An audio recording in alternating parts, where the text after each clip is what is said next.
what helps me is just talking and being honest. I think it's really difficult to be honest with people when you're in a moment of crisis, because A, you don't always see it when you're unwell, and B, when you do, it's the feeling of, oh, not this again. Welcome to the Tales to Inspire podcast.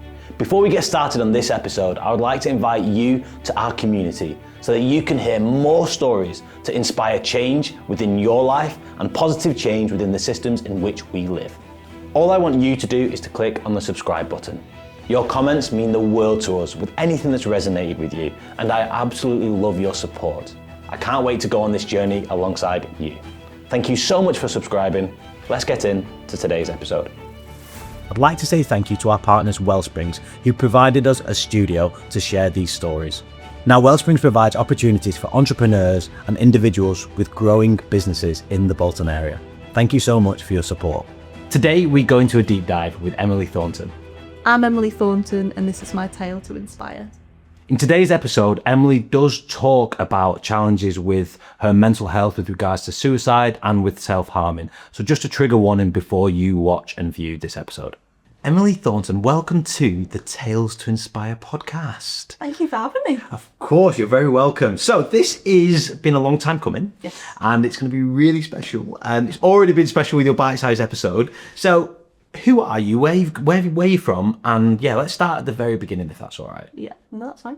I think the "who are you" question is so big. It's massive. It's really hard to nail it down. But so I come from Ellesmere. I was born in Chester, and I have a really great little family.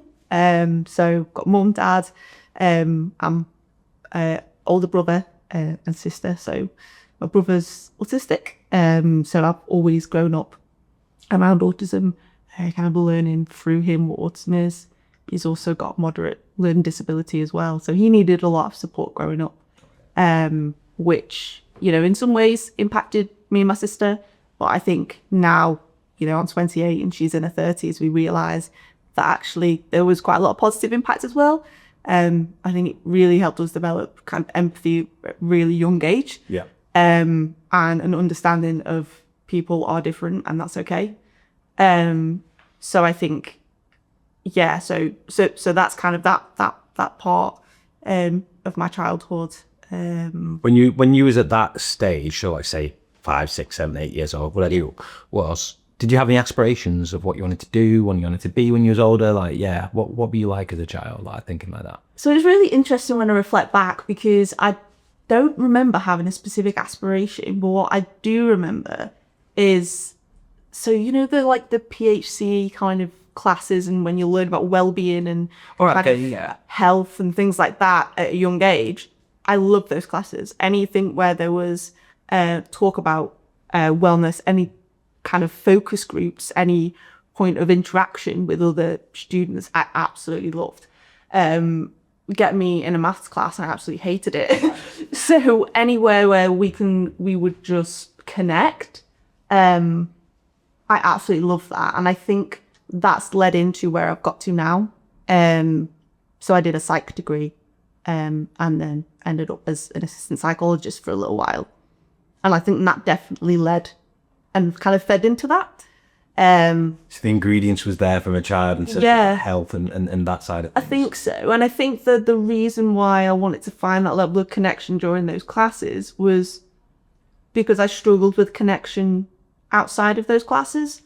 So I was diagnosed as being autistic when I was 24. So I went my whole childhood not knowing, but knowing that there was something different. When people say that they sort of felt a bit alien, I kind of resonate with that a little bit. So I think that I wanted to find a common ground to be able to talk about. So things like health, things about like personality, things like people are different and that's okay. That created a structure, that created an environment, a safe environment where I could just talk and connect with other people in those lessons. Whereas, playing on the playground and not really knowing where conversations might lead, or not really being able to have a full connection with someone, was quite difficult. So I think that's another element of why I went down the route that I went down. So if you look at your childhood and what you've talked about so far, you was diagnosed at 24 years old with autism. Your brother had autism from a young age and was supported through your family. And you've said that he probably got a lot more time, or your parents had to spend more time to support your brother. Now you know at 24 years old that you had autism the whole way along. Do you feel like you needed more support from your parents? Did you feel like, actually, I should have got just as much support as my brother? Or like, what are your thoughts? Obviously, you didn't know that, but when you look back now. I think I did when I was first diagnosed. I think there was a sense of loss and grief from the time, essentially. I felt like I would have had a much better understanding of myself if I grew up knowing I was autistic. I think in terms of their support, they've been brilliant, and they have supported us amazingly. It's just that Scott needed more support, and that's okay. And the older I get, the more mature I get, I realise, well, he's got a learning disability on top of that. So even if we knew I was autistic, he probably still would have needed more support. Yeah. So I'm just very grateful that they've been there throughout my upbringing, and that also that they knew what autism was for them when I was kind of going through what I was going through and sort of that process. So I think that, but I think the sense of grief, like I mentioned before, was less about the lack of support I felt from my parents and more about the lack of support within education. So I struggled a lot throughout education. I struggled academically to a point, because it also came out a little bit later as well that I'm dyslexic. So I did struggle academically, but I also really struggled socially. And it took a long time for me to understand social relationships. So I'd mask a lot in school. Okay.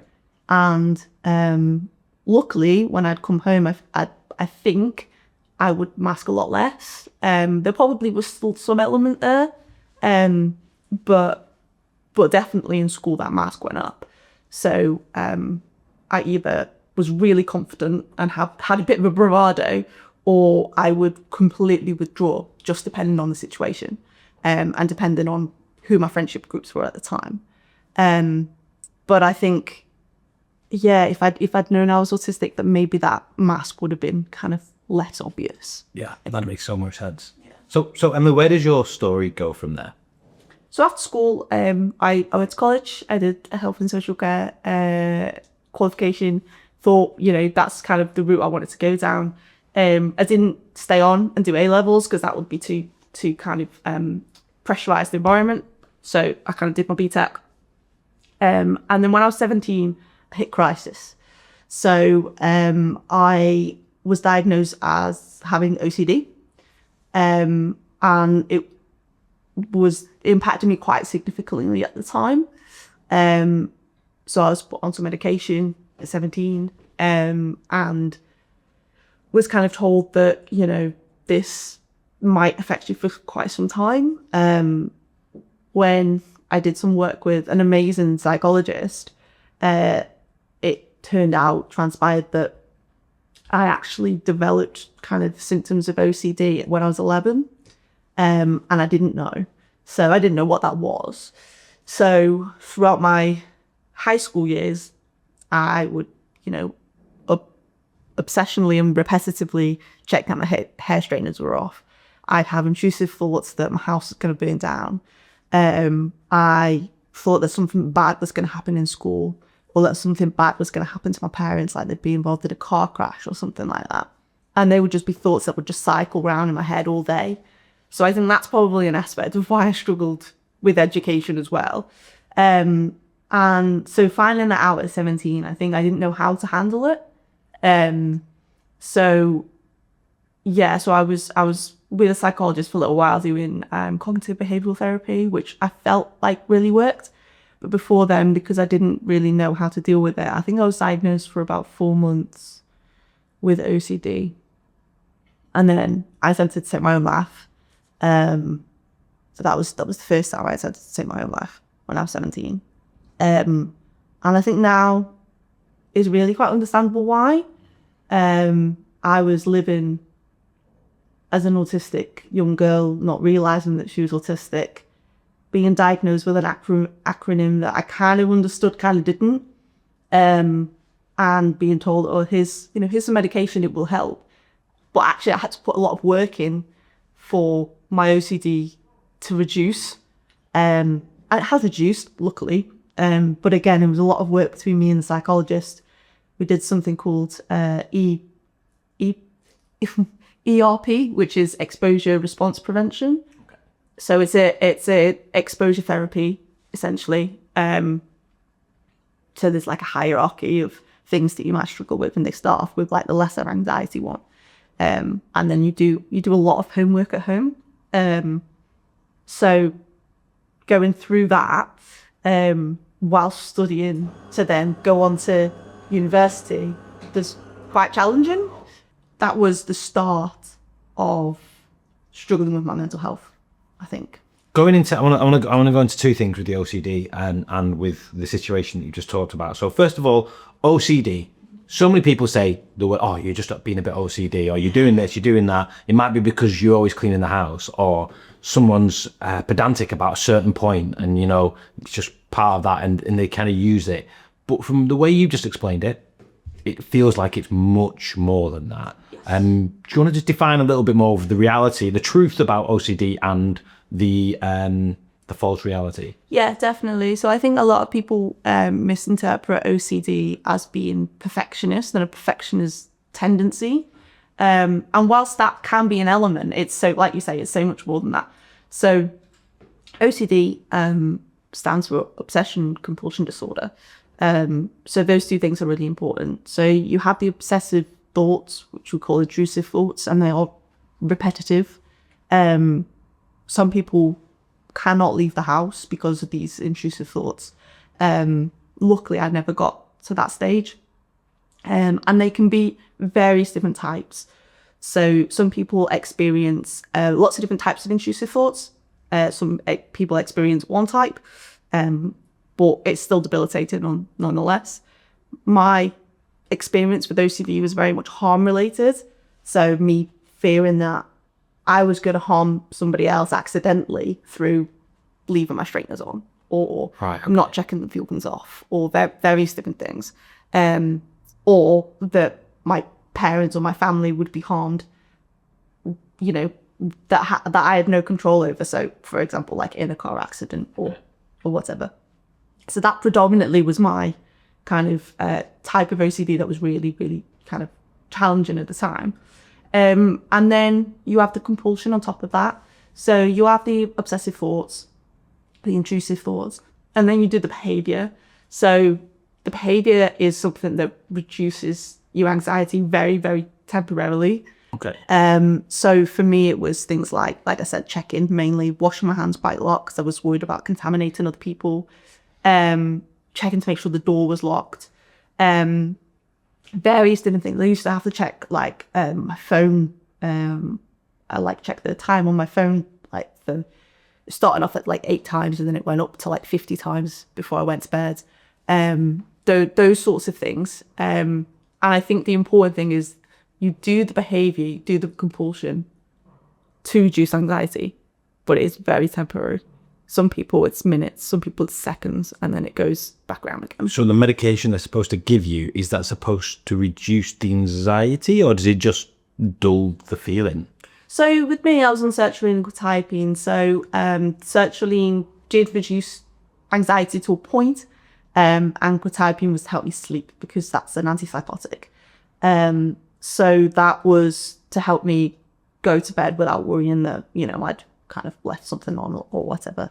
But that's different for everyone. So some people might be on just antidepressant and not an antipsychotic. Some people might not get medicated or might choose to not get medicated. I do think the for me, what was more helpful was the therapy rather than the medication. But I think the medication might have helped me access the therapy, if that makes sense. Yeah. So Looking at when you shared about taking your own life, which honestly, that's so courageous to share. And so thank you for doing that, because it's not easy to share.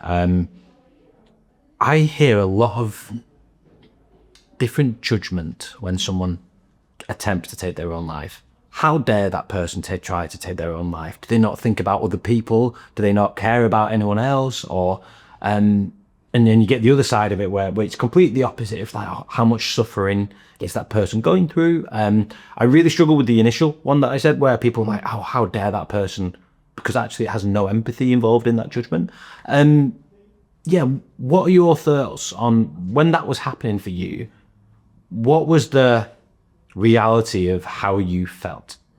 So for me, I think it was very much a cry for help. There was something else that kind of came later, which I'll talk about in a bit. But I think for me, it was very much a cry for help at 17. I had a psychiatrist, I had a psychologist, but I didn't know who I was. And I didn't know what to do with those two things. So people were telling me to do different things, and I don't think I really understood how to process it. Your brain doesn't mature until you're 25. So given all this information about yourself and not really understanding why I was the way I am, and this is what you need to change, and that's what you need to change, you need to do homework. And I think for me, it was just, I needed the world to stop, and I needed the thoughts in my head to stop. And I needed someone to recognize that. And at 17, I didn't have the emotional intelligence or the literacy to be able to ask someone verbally for help. So that was my outlet. That was my kind of way of communicating that I was really struggling. I think for a lot of people there is judgment, and I think there's judgment because they're scared of it. I think the topic of taking your own life is probably the thing that makes people the most scared, because typically in society, we want to make the most of our lives, and people are really terrified of death, understandably, because it's so final. So the thought of someone inflicting that upon themselves is almost, incomprehensible for a lot of people, and for myself to a point. But I think that it's not a selfish act at all. It's the only thing you have access to at that time. Makes so much sense. And crisis point, you said 17 was crisis point. How did you get through crisis point, and how did you get through to the next part of your journey? Yeah, so my parents, absolutely amazing. They really helped me. Continuing with the psychologist and the exposure therapy really helped as well. And having a goal, so I knew that I wanted to get to university. I had college teachers telling me that you wouldn't be able to, because of my kind of up and down mental health. And I was almost excluded from college, because my bad behaviour was kind of escalating at the time. So through being in crisis, but it wasn't really understood. So I was determined. I was like, I'm going to uni. So my dad did an amazing job and found me it was actually post-19 course, but I just turned 18 at the time, and in Southport to do an A-level in social sciences. So that means I could then go to Bangor Uni and do psychology, which is what I wanted to do. And I fell in love with Bangor as soon as I saw it. It's such a cool place. It's such a cool place. It really is. So I did a year at Bangor, and then I went into another crisis, and I had to come home. So I spent probably about 3 or 4 months in Bangor on and off self-harming. So I spoke to my parents about it, and in the summer, collectively as a family, we decided that, it's probably best for me not to go back, because I just struggled to live away from home. I struggled to live kind of independently at the time. There was other kind of situations happening that definitely triggered the self-harming. But I just needed to look after myself, and I needed to allow other people to support me, I guess. So I took a year out and did some support work for various different organisations. So mainly to support autistic and people with learning disabilities out in the community, which is really great. I really liked that. Such a nice job. And then I did my second year and my third year, back to back after that year out. In person? In person. Oh, so you went back to uni and you stayed there, or were you? Yeah, well, I did that in Chester. Sorry, yeah, Right, I did. okay. So I moved back to okay. Chester, and I did that there. However, during that period of time, over those 2 years, I went in and out of crisis points, and my dad took me to the GP and was like, there's something needs to change here. And the GP was absolutely amazing and said, we have a therapeutic group called DBT, so dialectical behavioural therapy. Okay. And that's for people who really struggle with self-harming and suicidal thoughts quite competitively, and it will really kind of shape behaviour change. So he was like, great. So bizarrely within the NHS, I managed to within 4 months I managed to actually access that. Wow. Which is just unheard of. So I think I was just very lucky to be able to do that. And I did 18 months of that. So some of that was online because of COVID. When COVID happened, and some of that was in person. So I did that throughout my third year and my master's course. Okay. So I was in a therapeutic group, quite intense. So it's like 3 hours of a group and 1 hour of individual therapy a week. So to do that alongside kind of my dissertation and then my master's, and my master's dissertation was quite a lot, but something that I think really helped me and something that I definitely needed at the time. If we're looking at support, you use some terms, therapy, and some people say, no, therapy is not for me. They won't even go near the word therapy. That's not their world. And talks about different types of therapy, like CBT, right? So there's loads of different types of therapy. There's loads of different things. What is the importance, in your opinion, of therapy, and what does it provide? Big question. I think that it's not for everyone, but I think that having someone be able to listen and understand you is invaluable. And that's what therapists are qualified and trained to do. I must admit, having come out of sort of directed therapies, so cognitive behavioural therapy and DBT, I understand and appreciate the more kind of person-centered therapy, or almost like what we're doing now, having a conversation, I think is much more natural for a lot of people. And it's a bit more empathetic and less expert driven, and it puts the autonomy onto the person. And I think sometimes, especially adults, we kind of need that rather than having somebody else tell us what to do. Yeah. But I think for me personally, it's been a real help to be able to explore who I am in a very safe way. So I have a therapist at the moment, who's absolutely amazing. I was referred to her through a charity, and then she left the charity, and I just stayed with her. Right. And she really helps she helps me to look inside myself and think, okay, what am I thinking right now? What am I feeling right now? Why am I reacting in the way I am? And it's very much identity based, because I think being diagnosed as autistic at 24, 4 years on, I'm still really struggling with who I am as a person and having an identity, because that fluctuates, and I think that's quite normal for an autistic person anyway, but then having a late diagnosis just amplifies it, I think.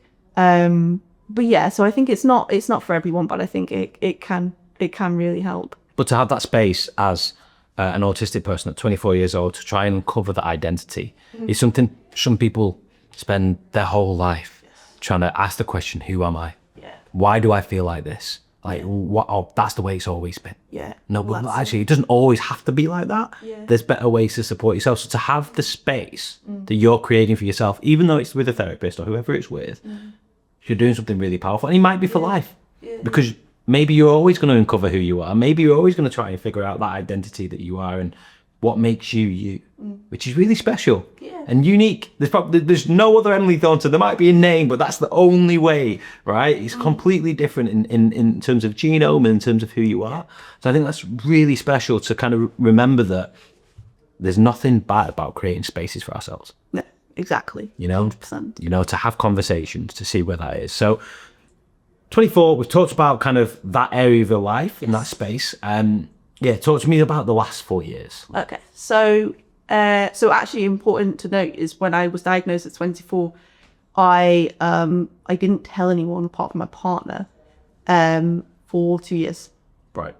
So, and that was because I didn't think that, at first I didn't agree with the diagnosis. I'd been told that I had a personality disorder. So I very much latched onto that label, didn't agree with the diagnosis, didn't think it was really me. Until I started learning about what that looks like for women. So I did a dissertation on what autism looks like in late diagnosed women, the effects of kind of being diagnosed late, and things like that. And then things started to resonate with me. I read the book, I can't remember the exact name, but by Emily Katie, and she's absolutely amazing. And it's basically her life as an autistic woman. And again, things started to resonate with me. So as time went on, I started to understand a little bit more about kind of how I experience autism, I think, in the world. But I didn't tell anyone until about 2 years. And the reason why I did tell people was because my life very much came at crossroads about 2 years ago. So I was in a quite toxic relationship at the time. And the same person who I was with when I was diagnosed. And that was obviously really difficult. We were talking about moving in together, which never happened. And within that down that time period, I was in and out of crisis. So I was in more of a chronic kind of state, probably for about 7 or 8 months. So I was told to leave my job. So I was working in the NHS at the time, and I was an assistant psychologist working in an eating disorder unit. I absolutely loved my job. But quite rightly, I was told, you're not well enough. You need to go on long-term sick. So I did that. It was for about 12 weeks. Reviewed, went back, and then about 4 weeks in, I attempted to take my own life again. But this time a lot more serious. I ended up in hospital, in A&E. I spent 4 days in a physical health ward, and then was sent to the Priory in Nottingham, in an NHS bed. And so it was funded for 2 and a bit months. So I was in there, and whilst I was in there, actually, and I want to mention this because it's not very well known, was when I was diagnosed with having cyclothymia. Okay. So cyclothymia comes under bipolar. So if we talk about the neurodiverse kind of umbrella again, and bipolar is within that. Cyclothymia is a milder version of bipolar. Okay. So I don't I don't get into mania, but I get into something called hypermania. So there's 3 or 4 different states depending on kind of how you experience it. So for me, hypermania is like really up here, really high, really everything is amazing. Like everything is so much more vibrant. And then obviously you get the depression. I wouldn't get major depression like you do in bipolar, but I still access, it's real low mood. And then there's a mixed state. And arguably the mixed state is worse than any of the other 2 because it's the energy with the depressive thoughts. And for me, I can be a really difficult person to be around when I'm in that state. And various different things can trigger it. Sometimes it's nothing triggers it. It's just the way my brain works. And I can be really difficult to be around because I I'm quite egotistical. I have a bit of a chip on my shoulder, but I have no filter. So anything that I think, I will say. So if I have thoughts of self-harming or suicidality, then it's more likely to come out my mouth, and that can scare people quite a lot, which I think was one of the reasons that I was landed in hospital, because some of the things that I was communicating when I was in the physical health ward. So, but I wanted to mention that condition because not many people know about it, and it very much is manageable. And you know, I still at times will go into crisis, but like I say, I have my therapist, I have kind of my family and things like that. So I have a support network around me. I have my partner now, much better relationship. So with the right support around you, things can get better. It's just with that particular condition, you just need to tread a little bit carefully and look after yourself, I think. And I think we all can be, you know, we can all go through times where we neglect ourselves, whether it's because of work or putting other people first or whatever that might look like. So I think I have to remind myself quite frequently how important it is to look after yourself. On that front, there's something, the self, which you talked about a lot there, but you've also talked about your partner, family, that side of things.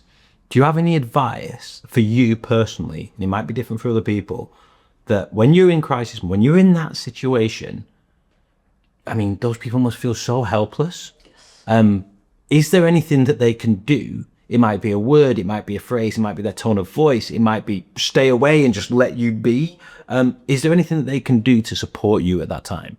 Yeah, so when I first came out of hospital, me and my parents came up with a system which absolutely worked amazingly, was that I had a green card, an orange card and a red card. And green card was like, yeah, absolutely fine. So I'll just show them the card every day, or say about them in the green, and then, you know, the orange card or amber card was like, okay, there's a bit more of a warning. And I would explain, okay, I'm either going to go really high or I'm going to go really low, because either one of those can trigger a mixed state. And red is, I'm in crisis, I'm not okay. We need to call somebody. So yeah, so that really helped me. I think now what helps me is just talking and being honest. I think it's really difficult to be honest with people when you're in a moment of crisis, because A, you don't always see it when you're unwell, and B, when you do, it's the feeling of, oh, not this again. And you feel like other people might think that too. Yeah. And that's not been my experience, actually, of the people around me. But I project that quite often because I expect that might be what they think. But no one's given me an indication that that's what they think. So I think it's different for everyone. I really do think it's different for everyone. But I think one thing that I've learned since being in the job that I'm in is that we're kind of working, or I have kind of gone to a conference involving an app called the Hub of Hope. Don't know whether you've heard of that. I've never heard of it. The Hub of Hope. The Hub of Hope. I love it. I love that. Yeah, I was going to say it's lovely. So it's a lovely name. So it's an app that is a directory of all the support services, or as many support services that they've possibly put on there throughout the UK. For autism? No, for anyone. Oh, so okay. You can type in autism, you can type in PTSD, you can type in racial discrimination, you can type in sexual assault. There's loads of different things. Well, anything that someone can experience, you can type in there and they will come up with a list of charities, a list of NHS services and how to access them. Is absolute brilliant resource. So I would say if anyone feels like they're going into crisis, Samaritans and the Hub of Hope can be really, really beneficial as a support network here. Well, thank you for telling me about that as well. Okay. I knew about Samaritans, but the Hub of Hope, I'm like, right, I've got to check that out. Okay, so present day. Yes. Where are you at present day? What are you up to? What kind of state of life are you in at the moment? And tell me more about than now? So I think important to know is that with the mood disorder, I still fluctuate, and I'll still have moments of crisis, and then it'll get better. Is that on a daily basis?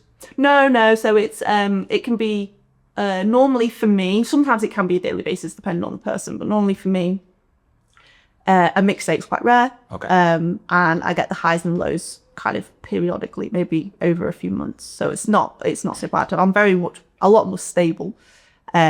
Recently I had an element of kind of a mixed state, but I managed to bounce back pretty quickly. So I'm a lot more stable than what I was, and I'm able to talk to people a lot better now, specifically my therapist, who's really great at helping. So that's kind of the cyclothymy point of view. I'm learning a lot about myself through the charity that I'm working with.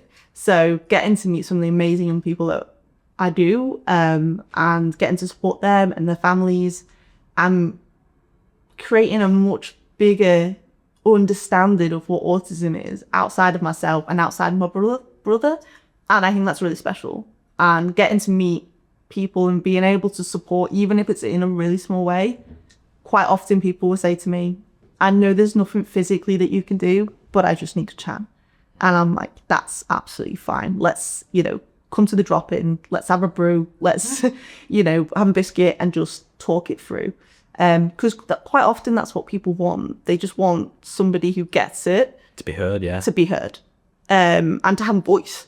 Because a lot of parents feel powerless and a lot of children feel powerless. Especially when fighting a system that's so big. So that's something that I'm really passionate about and really love about my job. And then moving forward in the future, at the moment I'm doing my level 3 counselling course, and then I'm enrolling onto my level 5 and then level 6 counselling qualification in September. Amazing. So there's lots happening.